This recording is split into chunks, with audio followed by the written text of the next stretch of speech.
Anything is meditation. Even not meditating is meditation. I think I understand what that means. I'm not I sure. don't. I don't understand. I think what I that do. means. I think is it when like you're just like existing and not thinking or not doing anything, just being static. Yeah, I mean, meditation is just like your mind is a train of thoughts. Yeah, and so the meditation is like, well, maybe it's just you're the tracks for that train, and you hold all the thoughts. So anything that can happen on that train track or on that path for that train is your meditation. Mm-hmm. Life is meditation. It is, man. Wow. You've only been here for like 1 minute, and that's the most profound thing I've heard all day. I'll be Everything here for you the do. next 59 minutes or however long this goes. Tim. Well, thanks for coming on. Yeah. We're recording already, but we're just gonna naturally progress, bring some topics up, and keep it going. All right. Keep it fun. Let's keep it fun. Perfect. Have some fun Excellent. discussions. Yeah, get to know each other as well. Cool. All right, Tim. Well, you started meditating when you were 13. How's that possible? Google, the power of Google. Like now they got ChatGPT, but when I was a kid, it was Google. And anytime I want to learn something, I say, "How do you XYZ?" And I went on there and I said, "How do you meditate?" And then one of the things that came up was a Zazen style of meditation, which is a very simplified but methodical form where you're just counting breath. So every inhale is 1, every exhale is 2. You go to 10 and then you reset. When you're sleeping on the job, if your number's 35. So it's a self-corrective mechanism, right? And there's a progression. So the progression is instead of 1 and 2, it's just 1 exhale. That's all 1. The next one's 2, and then go to 10. Yes. And so I got to this point where I stopped breathing. I felt like I stopped breathing. Obviously, I'm still here, so I must have been breathing. Thank God. Must have been. But it just felt like each breath was just so small. Like the in and then the out was just equal, but just very small. And then it dragged on to infinity where I felt like I stopped breathing. And I went into this near-death, subliminal, transcendental space where it felt more real than this whole life experience that I had had up till the age of 12, And I just sat there talking to God, whatever that is, whatever my representation of that was. And coming back into this experience as a 12-year-old, not knowing who to tell about it, how to even describe it in words. And that became the trauma of my life. Yeah, that's like a secret that you can, you can never share because people just won't be able to connect with it. They won't be able to understand it.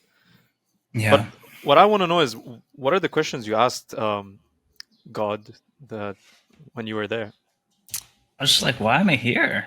I didn't ask to be here. I asked. That was probably the deepest question I asked, to be honest. I think I felt disconnected from my parents, because my parents are like a lot older than me. They're like, right now they're, I guess like 40 something, almost 50 years older than me. So it's like at least 1-2 generation, right? Gap. And they came from a different country at a different time period. I don't even think they had cameras when they were growing up, right? So it's just a whole different thing, man. And they're very traditional, right? Like, yo, you're here to serve our last name. You gotta become a doctor. You're gonna have a whole family of kids. My whole life was already planned for me, so I was super depressed growing up, man. Just like, I don't want any of this. Like, I didn't sign up for this. Wow. But yeah, going back to the question, it was just like, go ahead. My bad. And you're not a doctor, and you don't have a lot of kids right now, right? As far as I understand. Yeah, the count's pretty low right now on all that. And if you don't mind me asking, how does your family react to that? Right, if that was your life plan and you've went completely differently to expectations. It was rough for a while. It was rough, but I've gone through that journey of I think, like, when our parents have us, they're at a certain age, and then when we come into adulthood and into maturity, into emotional maturity, then we have to actually go back and bring that love and that journey back. That's like the journey of the hero, right? So coming back and giving them my form of love, and they're able to finally accept it and then say, well, like, I'm proud of you for, even though you didn't go to college, or I mean, even though you didn't graduate college, I'm proud of you for building a business and your communities that you have, and like how practiced you are in meditation and Buddhism, all the groups you lead and all this stuff. So there's other things that they're really proud of me for sure. So if they wanted you to become a doctor and then you started a business and that's what they were proud of you for, so what do you think was the lesson from that for you? You gotta be your own man. I mean, like, I think they had these ideas because they were like, I want him to be the absolute best man for society, for human being. That's what they could imagine. Like, I want him to be the best. But that best was their idea. And with my life experiences, I got to come up with my own idea, because I'm in the end, I have to live this life every day, every breath. So it has to be one worth living. It has to be one worth sharing, and that I'm excited for, that I love to wake up to. And that's the key, man. Yeah. And I want to understand a little more about so your high level of awareness at such a young age about obviously going through a transcendental like trip, and also being aware of what kind of person you want to be. How would you define this awareness that you had?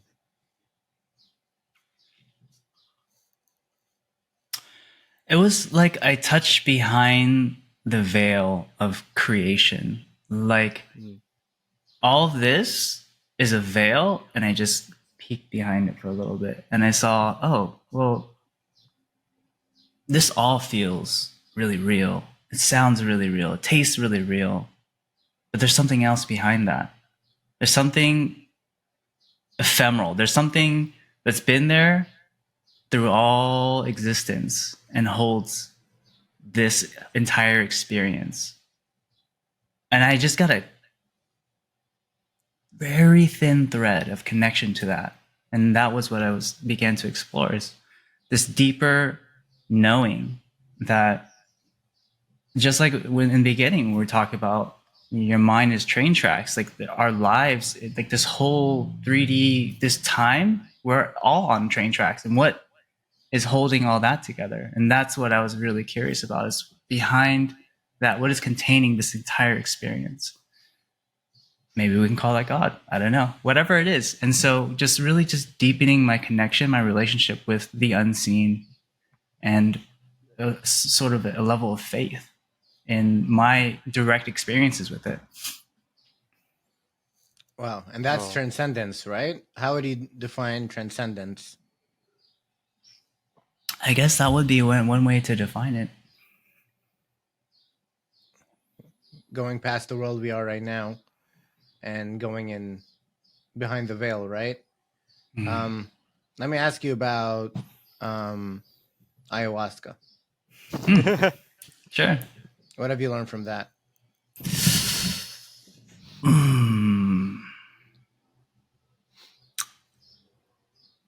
I think the most simple answer is, it's not all that it's cracked up to be. There's no solution out there that's going to fix all of your problems.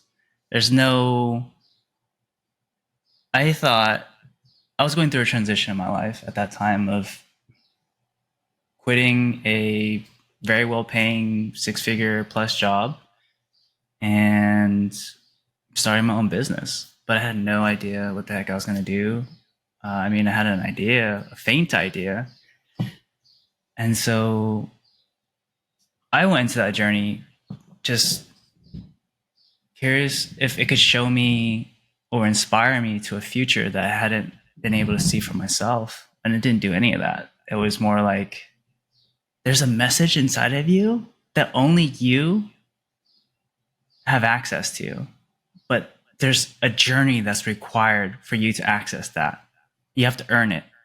And that was the main message that I got from it. And so it took me a while to really try to understand and unpack that and live a life worthy of, I guess, earning that. But that was the main message that I got from it. Wow, I mean, I completely agree with what you're saying. You know, one of my friends recently, he just bought a house, but it wasn't his money. His dad gave him money, and he bought a house with it. And you know, congrats, buddy.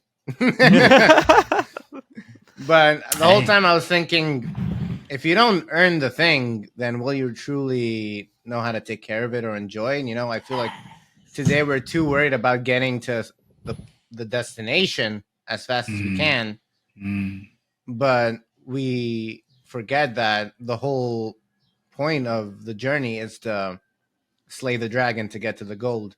You know, Yes, you need to yes. earn it, and if you don't earn it, I don't know. What's that feeling? I think that's why a lot of people like go to ayahuasca or like to, psychoactive drugs, you know, because they want to feel more spiritual, more awakened. Or like the traditional medicine, right? I feel like a lot of people, they say, I have anxieties.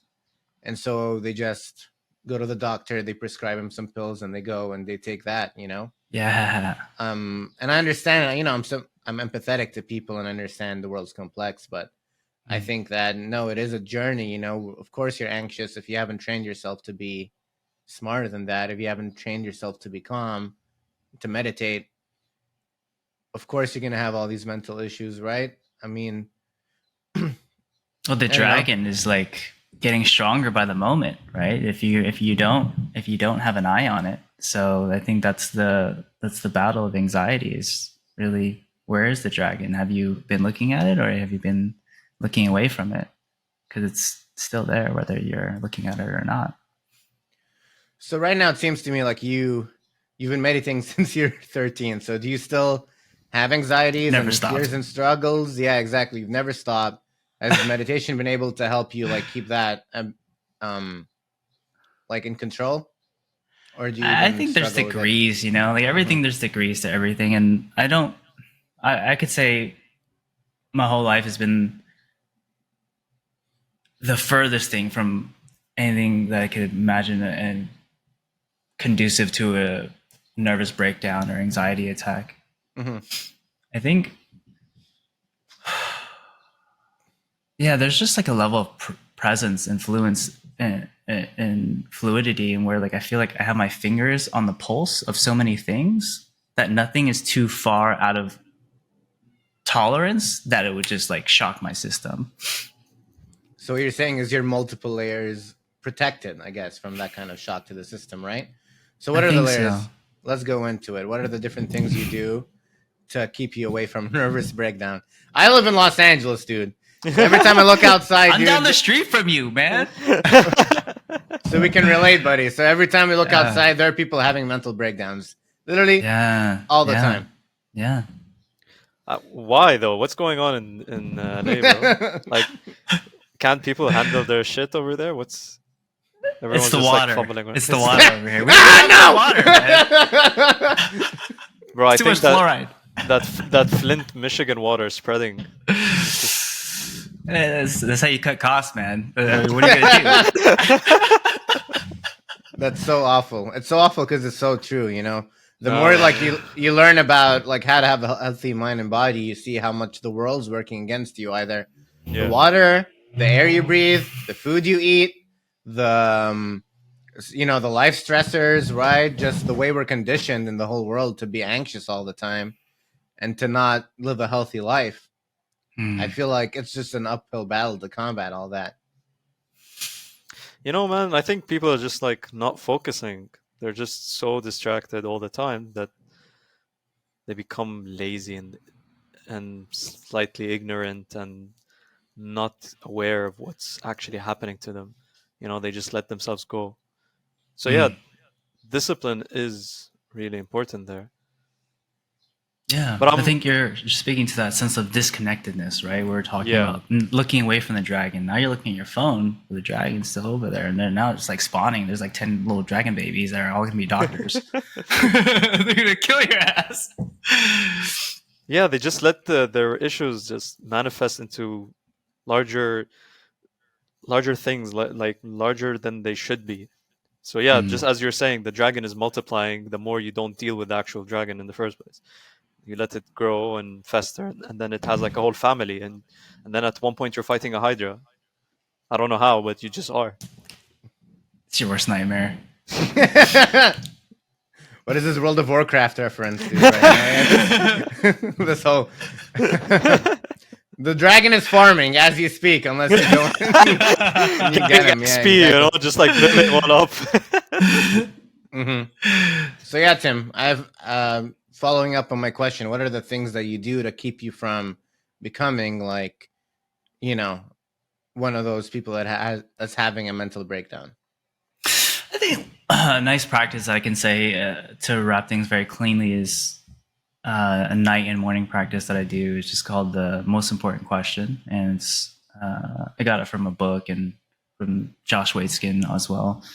And so basically, it's just this idea that every day we can progress by one very, very important question, but you need to figure out what that question is. And so beginning at the time before bed, you just think about, well, what's the most important question that I can contemplate right now and allow my subconscious to answer for me, right? So whether that's why do I feel so stuck in this relationship, or what's going on with the things with my boss, or whatever it is, and just find out what that question is, sleep on it in the morning, think about it again, recall it, and see what's changed. And I think that is a process of inquiry. And I think inquiry is what leads us to the breadcrumbs of this sort of dragon, right? Maybe if we've got to hunt down the dragon, you got to figure out how you're going to track it down. And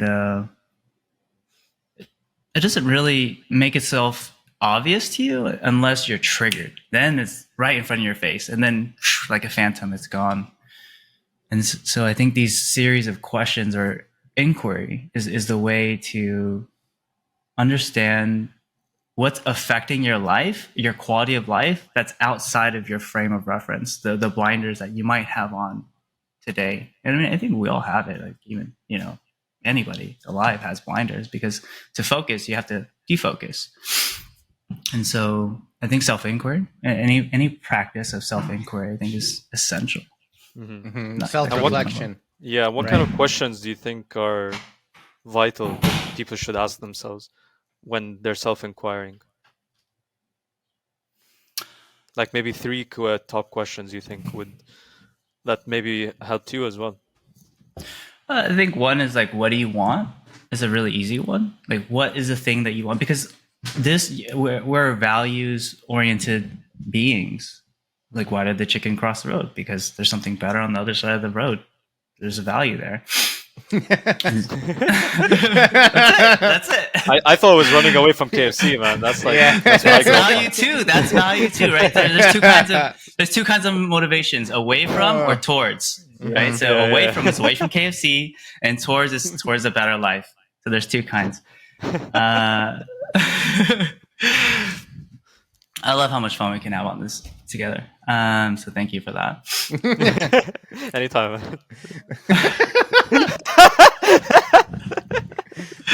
I think that's what the hat's there for, right? Just to remind us, like, it's not that serious. We're just like, yeah, it's just chilling, It's something I'm struggling with, Tim, that I think that I'm like entrepreneurial minded. Like I like to hustle, I'm like working hard, right?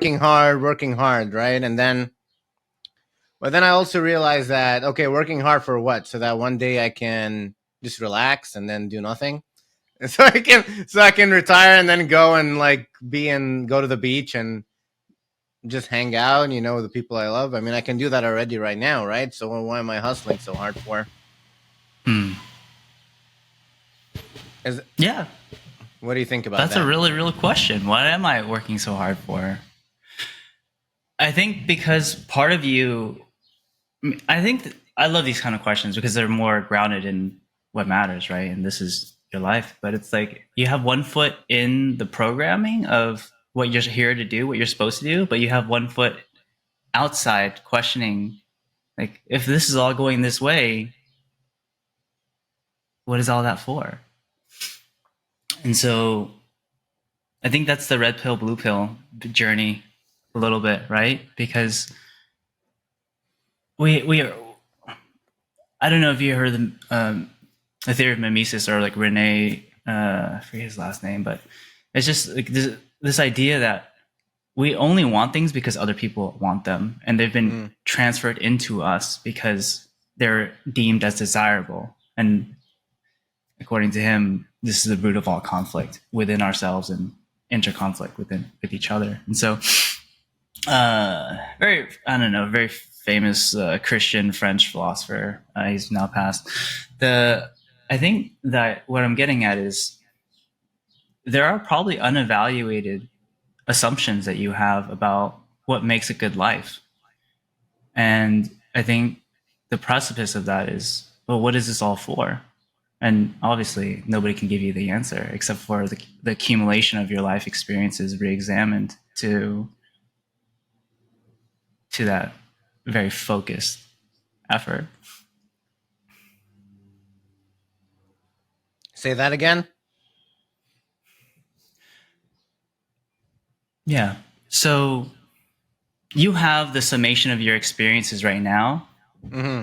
My life. To answer the very vital question of what is this all for? Mm-hmm. But it hasn't been used to that effect, probably, because there are unexamined assumptions that you have about what this is all for. That probably, if you use the accumulation of your life experiences, the intuition and everything that you've developed into this moment, to go to the first principles of the ground level of what the heck is it that am I doing that I'm doing here? What do I want? What would make this life worth living? And then building up from there. Well, I'm not gonna lie, that was a difficult description to process. But after you said it the second time, from what I understood, I think it means we are basically lying to ourselves about what we believe we want from life, or something like that. Yeah. Okay. Yeah. Just making sure. And you have to really think about it. Yeah. Well, that's what I've been doing recently too, really reflecting on, okay, because we're taught this is how you get to this. This is what you follow this life path, you do these things, and then you get to this destination, and that's life, but I don't know. I refuse to really believe that, I want to make my own life, my own journey, and do things my own. Become your own man, Ali. Become my own man. Wow. Saeed. Yeah. That's what our life is going forward towards. That's what we're aiming for, to become our own men. Mm-hmm. Yeah, and like even, there's a world out there that says, oh, why are you spending time meditating, right? It's just a waste of time. You could be working. Why are you spending time working out, right? Well, while you could be doing emails, for example, and building your business. Okay. And then it comes to, okay, well, so what's the answer? The answer is that it's about what I want, right? If I just want to work all day and become like a freaking billionaire, but be miserable and depressed and have no relationships, then I guess I could do that, right? But I choose to have a balanced life, and I might sacrifice some things along the way, but for me, that's what I want. Yeah, it goes down to values, right? Nobody can. You could be checking your emails, but is that your value? If it's not, then what's the point? Is that Bruce Lee behind you, Tim? Yeah, metaphorically, he lives on my left shoulder. What does Bruce Lee tell you? Oh, he yeah, make your own way. I think this is the theme of as what we're talking about, because the time that he grew up in and what he had to do, he had to produce his own stuff. You know, like nobody was interested in some Chinese guy's martial art, kung fu, acrobatics stuff, right? And there was no market for that, and he created one. That was a brilliant journey that he went through, and you know, he has a whole philosophy and everything that is displayed within the content that he's created. So, Well, and what did he tell you about biohacking? he's jacked. One of the things that he talks about is no wasted. I think he's talking. I can't quote him exactly. I'm not prepared to do that, but it talks about how some certain foods are empty and certain foods aren't, and so you know, we can talk about that in terms of what processed food are and what whole foods are, right? And so I think very early on when I did get into health and into that journey of fitness, it's that there are foods that serve what you're trying to do, and there are foods that just serve to satiate you. And the foods that serve to satiate you, they don't necessarily align with what you're trying to do. So if I'm trying to learn how to sprint like a lion or jump like I don't know, Michael Jordan, I need to eat in ways that will support that in all ways, right? Like eat mentally with what I'm consuming, with the physical foods that I'm eating, all those things. So there needs to be alignment to create that experience. Mm-hmm. And we live in LA. So here we're very accepting, you know, of all kinds of, you know, body types and health types, and Okay. But you know, and that's cool. Everyone has their own, but yeah, why are you working so hard to achieve that kind of like Bruce Lee, let's say, physique if you're just fine the way you are? So a couple of things. I'm in an OC, so we're a little bit less all accepting, but I am. I don't work for an external aesthetic at all. I work for everything. To me, goes down to level of hormones and energy. So if I can work out so I can get more energy, that's what I'm looking for. I'm not working out so that I'm feeling taxed and sore and tired and don't want to walk because my butt hurts too much. Everything I do is around like the amount of food that I eat. For instance, I don't eat so much that I'm like lethargic, right? Or I have the afternoon snoozies. And so everything is around that. And so it's not really about how I look. It's just how I look as a result of what I'm going for. So it's the byproduct, right, of how that energy level you're trying to get to. And I think really, if we were talking about like encapsulating frames of reference, if we have a goal and that goal is really just a byproduct of what we do, that's the way to go after that goal, is creating that thing that we do that our goals are just natural byproducts of. And I think that's the best orientation towards a goal, instead of chasing after something, that it just becomes a natural consequence of you, who it is living this life. Mm-hmm. Based on that description, do you think that most people's definition of success or understanding what success is just completely false? And I say that because I believe that success is actually a byproduct, but specifically financial and, you know, success in accomplishments are a byproduct of what you should be doing, while people think that that's actually the main goal. Yeah, I think. Oh, we got somebody joining us. Who is this? Surprise guest. Sneak attack. Ha! Yeah, exactly. Oh, yeah, super surprised. So surprised. Even he himself is surprised. He's still slaying the dragon. He hasn't arrived yet. Welcome on, Paco. Hello. What an entrance, bro! You just sits. Oh my How are god. you guys? What's up, Tim? Hey, what's up, Paco? That's it. I think Ollie's on the floor, literally rolling on the floor, dying. I just see leaves moving in the background just because he's rolling on the floor, dying, probably. Of laughter. I mean, better than rolling another thing, if you know what I mean.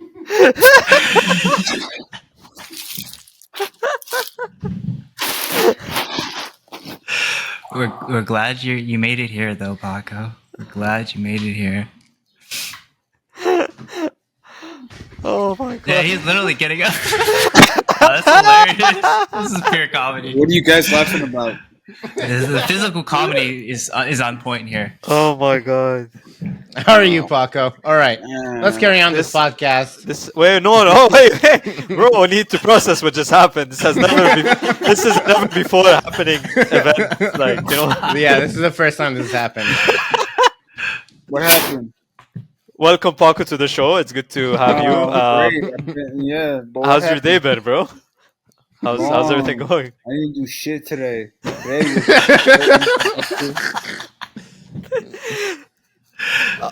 Tim, our new co-host. Would you like to ask some questions? Start off some questions for Paco. Some tough questions. What's going on? What's the word? Well, we were having some discussions about success, and then you popped up. So Yes. we manifested you, Paco, because we know you love that topic. Oh man, Paco, what's your I'm in definition of Beirut, success, man? bro, I'm in Lebanon, so it's 12:30 in that night, and I'm about to knock the fuck out. No. I right. go to EMP just to wake up. Speaking of success, all right, we got Mark Zuckerberg versus Elon Musk. Who's gonna win? What's our takes on it? Mark Zuckerberg is gonna beat the living fuck out of that motherfucker. Bro. Yeah, it's gonna be tough for Elon. I don't think he's in good shape right now. Yeah, bro. I Team think Zuck. you don't think Elon could train like hard enough to beat him? He can. I'm just saying, in his current state, the last time I've seen him in the press or whatever, he looks like he doesn't have the optimal form for fighting right now. That's true. Bro, what the?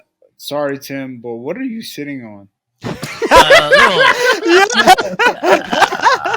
I can't tell you actually because I don't know if I'm allowed to say. Pogo stick or something?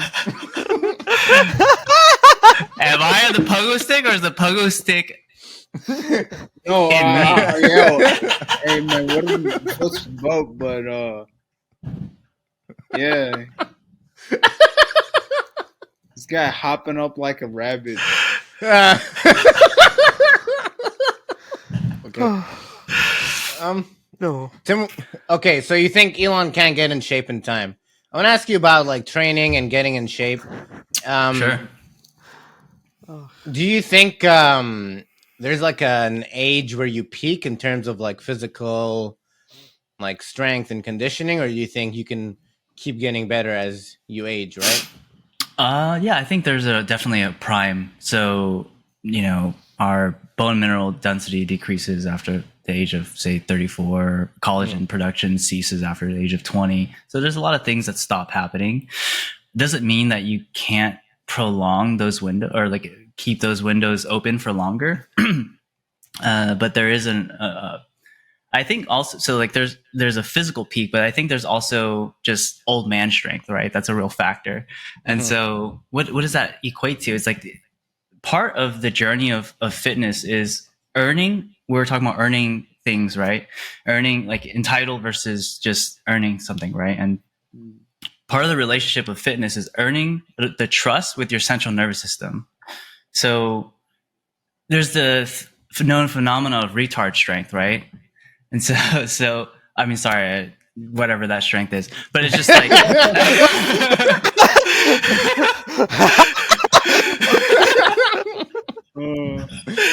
you know what I mean, right? Like it's just Yes, like, I know what you mean. Yeah, exactly. I Carry don't know on. how to describe it. It's a phrase. It's a phrase. Yeah, exactly. But what does it mean? What's it referring to? It's referring to like this access to your central nervous system that you and your conscious mind do not have, but you have not earned it. Your body does not trust you with it, because if you had that strength, you would break it if you didn't know how to use it.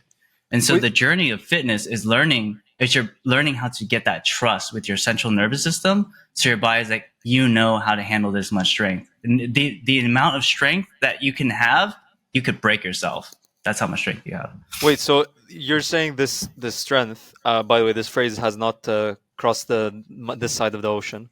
I'm in the UK, so it doesn't exist here. This strength is basically more than your body can sustain or handle.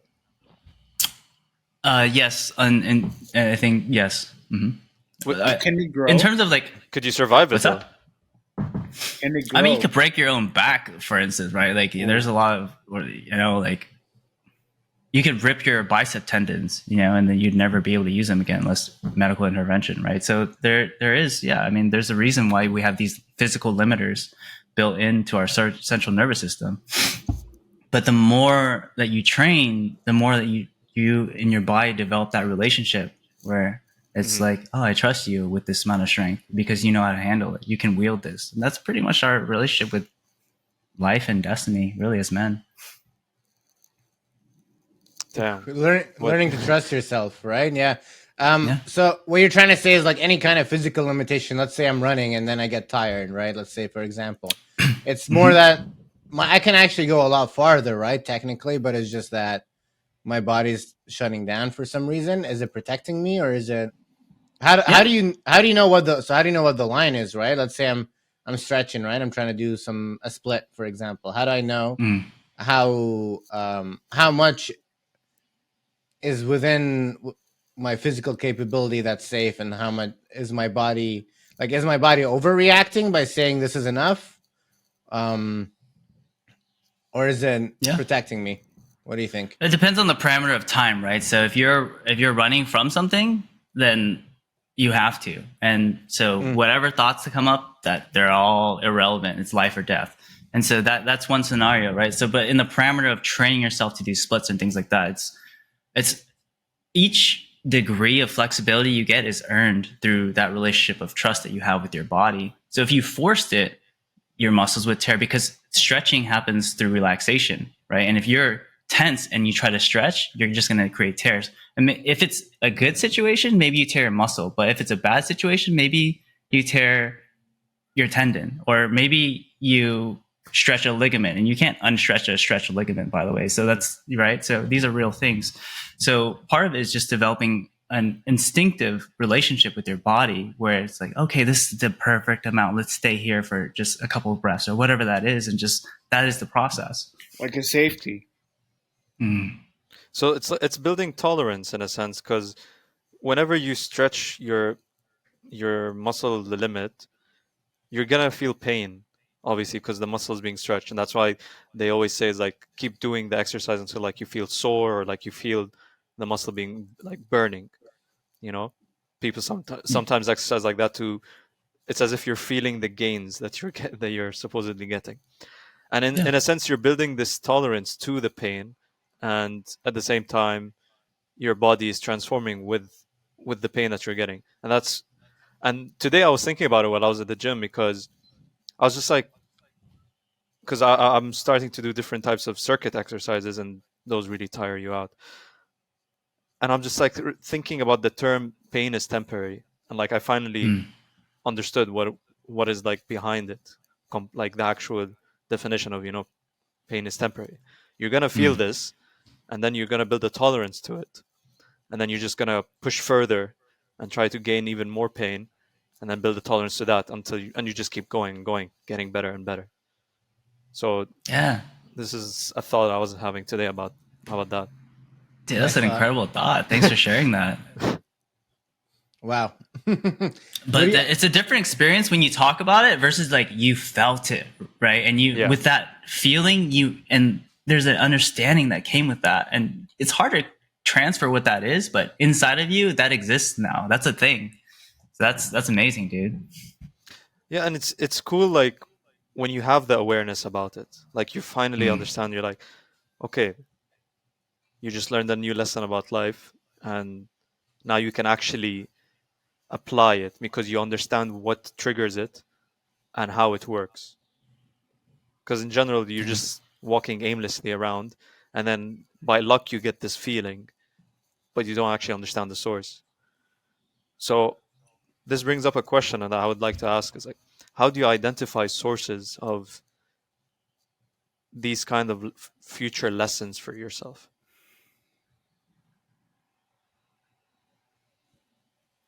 One of the things that I was trained to do, and because like I said, I don't know if I mentioned earlier, but I was raised in many different warrior cultures, and so one of the things that there's something called the Hagakure, which is this Japanese book that was written by, super famous martial artist, samurai guy. And essentially the idea is every lesson that you learn, if you write it in a journal addressed to your future student, it helps to encapsulate and complete that feedback loop of student teacher relationship. Mm-hmm. And so I think whenever we can teach something, that means that we really understand it, right? But that means that we have to sit behind that framework of a teacher to show the elements, the foundational principles of what we're doing, so that we can transmit that idea. And so if we just constantly have that process of these things that you're doing, how do I share that to my future student, or my, if you have a son or whatever that is, like that is the way to encapsulate these really meaningful lessons that you earn through pain, so that maybe they don't have to. Damn. But I think, all those lessons through pain, they stay in your body, they stay in your mind, so they're you earned it, man. Is it the type of trauma though? Like, do we because like we're just, when you think of pain you also think of trauma in a sense. They're sometimes like connected when you're just thinking about it, because trauma is also like mental trauma. When you hear the word trauma, you think is like, oh, like a mental issue maybe, or it's connected to a mental issue. I think there's the framework of like things happening to you and things happening because of you. And so in your situation, it wasn't like so much as a trauma that happened, it was forced upon you in your life, but it was trauma to your body, and in some form it could have been even emotional if it was that deep. But it was because you created within yourself, and so there's a different relationship with that kind of trauma. That's an interesting point that you bring up, like about the trauma being something that's inflicted on you, and the pain is actually something that you generated for yourself. You choose it. Yeah, and I think that's probably the definition of identifying the source that I was asking you. Like, I like how the answer came up in this form. It's just like you, by finding the source, you do it, you bring it to yourself. Like, that's through your own actions. When it's forced upon you, then it's not going to be the proper source. Yeah, that's one of the, I think, tenets of Stoicism, and also rooted within Buddhism as well. Is just they say the obstacle is the way, right? And they say that the pain is what is informing you of the path, basically. So, yeah. Oh, that's so interesting. I don't know about that one. Yeah, and that trauma is something that it's just your perspective and point of view, right? Like you can reframe your memories to serve you as opposed to hinder you, and reframe your weaknesses as strengths. I want to know, Tim, have you ever like seen any kind of like people's like lives changed by this kind of learning and understanding? Like oh yeah. Do you have any like stories of people you've interacted with? Someone maybe like with poor health, let's say, for example, someone who's unhealthy, and then they like something clicked in their head, and they started taking care of their health, and they've transformed, and now they're super healthy, right? Yeah, I love those kind of stories. I love being part of those stories, because I think, I mean, they make all the great ingredients for stories, but it's also just so rewarding. And I can talk about the story of somebody, my good friend Freddie, let's just say, and he was addicted to cigarettes, vaping, ketamine, not just on the weekends, tons of that, just drugs, right? And not really in great shape either, I think. And so, it was introduced to me through another friend, and I saw in his, in his heart that he's a really good person and he's really after the truth. Except he knew all the words, right? But I knew that he didn't live those words. And that's the difference, because there's a force that comes with it. When you have experienced that, whatever that is, that truth, there's something that comes with that. And so I knew that he was hungry for it. So eventually I offered him basically what I would normally offer somebody for like $5,000. Like, yo, like as a friend, I want to help you out. We can have one of these sessions, basically a 2-day session. And we went on a nature hike in Mount Whitney, and I just took him through this process that I do, a breakthrough session where we uncovered, some insecurities that he's had, and I went through some hypnosis with him, and we kind of released a lot of stuff. He thought it was, about, for him, he thought it was about his relationship with work, but it came up that it was really related to his relationship with his grandma, who taught him love, but it was a very narcissistic form of love, which he started putting on other people. And that created the kind of relationships that he had and the relationship with work that he had. And so it manifested in a lot of ways. And it also manifested in the relationship he had with health and drugs and how he treated himself. And so I can say right now, he's had his best weekend. We were just in Chinatown. He couldn't believe the amount of fun that we had sober. He was like, whoa, we had that much fun sober. And like the proof is in the pudding, because like he had that experience and it was so real and it was so fun. And he was completely sober, and he's committed to working out and things like that. His life is just so beautiful. It's so abundant now. And so, yeah, I mean, those types of stories happen all the time. I just saw him like yesterday because he forgot his wallet at my house from that Chinatown trip. But yeah, that's just a fresh story. I think, yeah, they happen all the time, and I'm so happy to be a part of it. I mean, like last weekend, I could talk about another story too, but I just met this random kid. He went to CSU LA. He goes there still.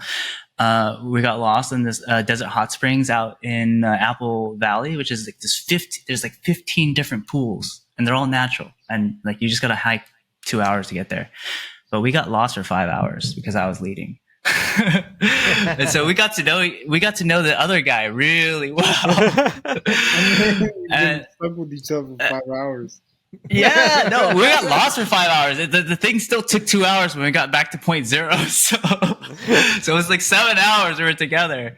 And I was completely honest with this kid. I was like, we're lost.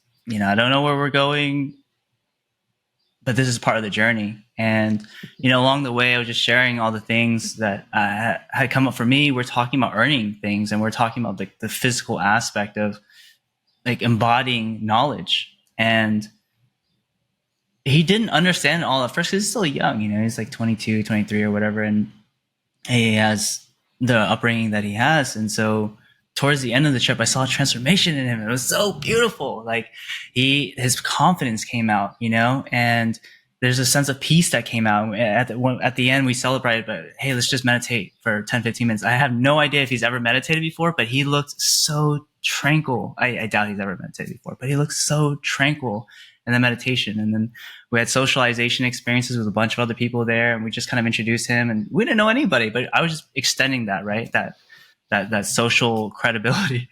And he's hit me up and he's asked me about stuff for his mom, and we really connected. And I think that's just, yeah, I feel like health is one of the easiest ways to impact somebody and really positively give them a different experience of their life without having to stamp my name on it. It's like, hey, let's just have this experience, and you can liberate yourself through your physical limitations and exploring what that is.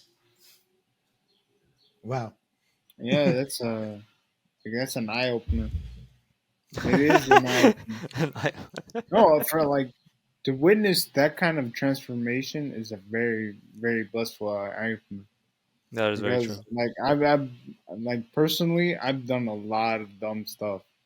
I've done a lot of dumb things, and I'm not proud of it. But it helped me reach the point I am today. Oh yeah. Yeah. So I don't know. I hope I'm going forward with my plan, and like if I didn't do all the things I did before, I would have said I regret not doing it. Now I can't say I regret. Now I would say I regret not doing something else. I should have acquired something else. But it's good that you're aware about it, Paco. Yeah, Like you understood. Sometimes better doing late than mistakes never, early right? on. Yeah, sometimes doing early mistakes, like just stupid things when you're young, actually can benefit you as you grow older, so that you don't do Oh it yeah, later in life. Mm-hmm. Because your body We were is also stronger. talking before he jumped on about all these questions.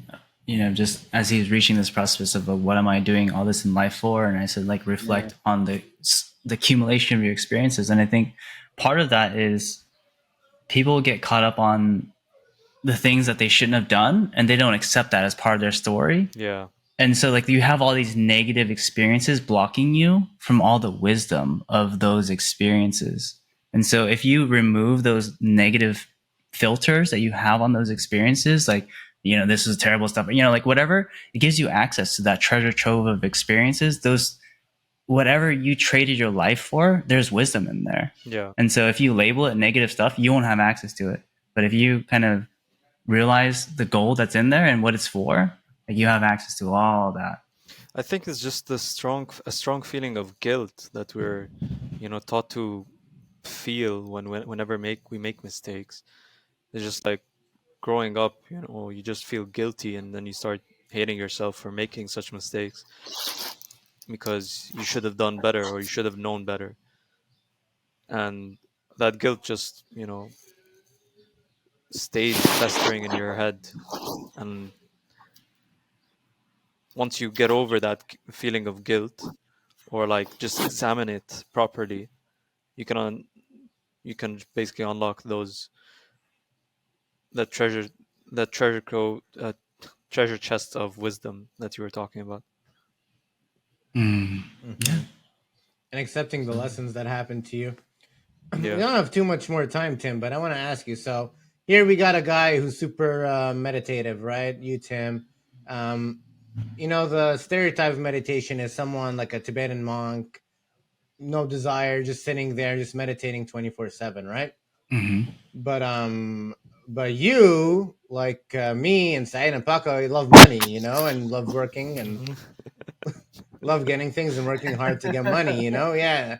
Come on, let's not lie to ourselves, man. We love to be peaceful and happy with each all other right. and being in the moment, but we love money. Okay. No, I love what I can get with money. I never love money.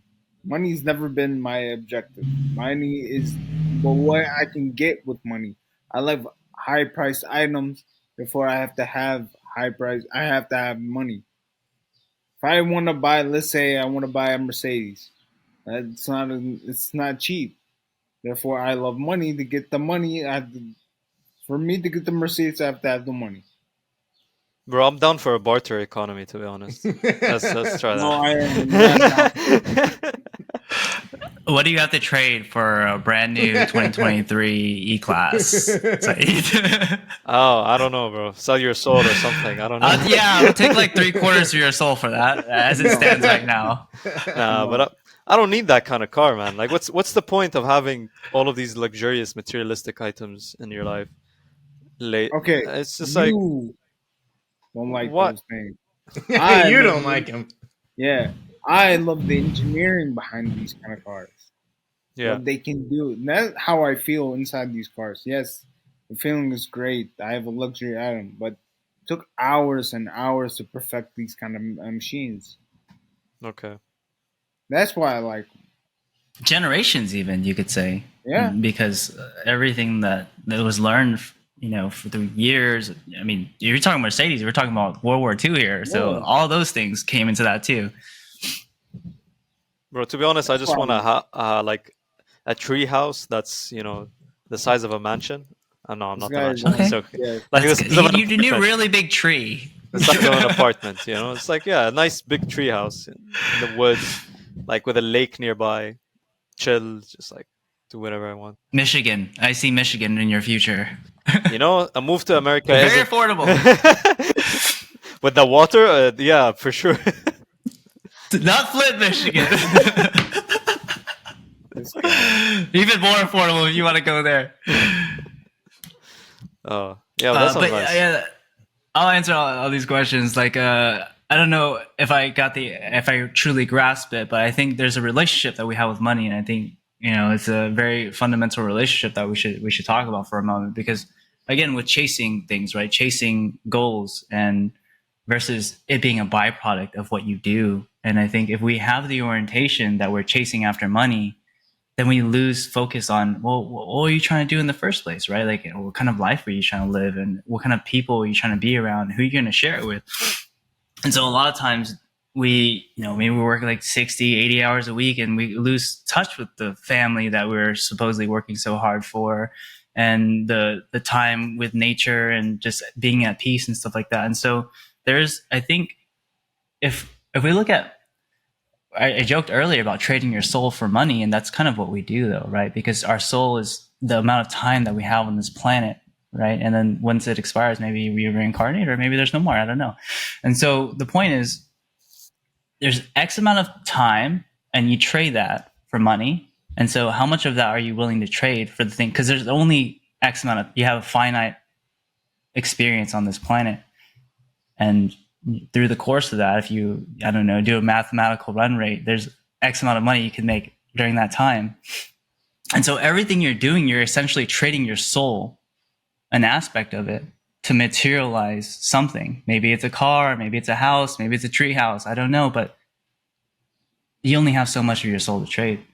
And so I think a helpful relationship with money is stored energy. And we only have so much energy we can move, right? And so how do you create an opportunity through your mind that people are interested in? That is it's a cross section of like, what, I don't know, you might have heard this, right? But like, what is like play to you but work for others, whatever that is, because then you're not really trading your soul, you're playing, and you're creating a product in the process that some other people don't have no interest in, right?